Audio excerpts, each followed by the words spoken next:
name is Bonnie Flemming. I'm an OBGYN doctor, retired. I got the idea when I was really young. I think I got it from my dad. Also, I got a book called Understanding Surgery, which is weird for a little kid.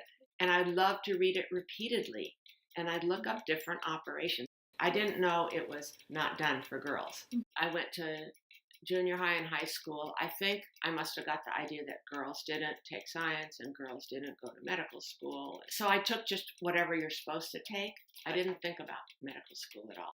Then I went to college. I went to UC Riverside and Berkeley. And at Riverside, I didn't take any science. But by the time I went to Berkeley, the idea must have hit me again because I took chemistry and more math. Maybe around 1968 or 9, somehow the women's movement hit. I really think that had a lot to do with it. The thought that you could maybe do something that was different, that was, like now you probably think you could do anything, but it wasn't like that. And then the idea hit, you can do whatever you want. One of my friends a guy who was getting a PhD said, "You'll never get into medical school," to me. And I think I talked to another person I knew, and they said, "That's not true." But I had to take all the classes. And we were the second year of when there were more than just a token number of women. And I think maybe we were like 25%.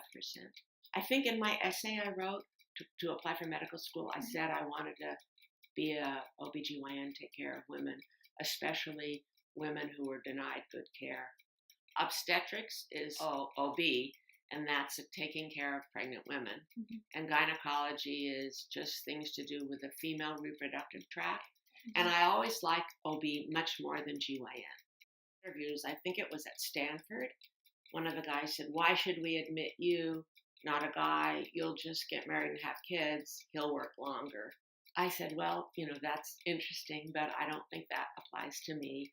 One role model was one of these ones you do clerkships with in medical school, and she was African American, but she was so impressive, and she was so professional and so fantastic. I was always paid less than a man in the same position. I don't feel I got nasty discrimination. There was, and I'm sure some people got it much worse.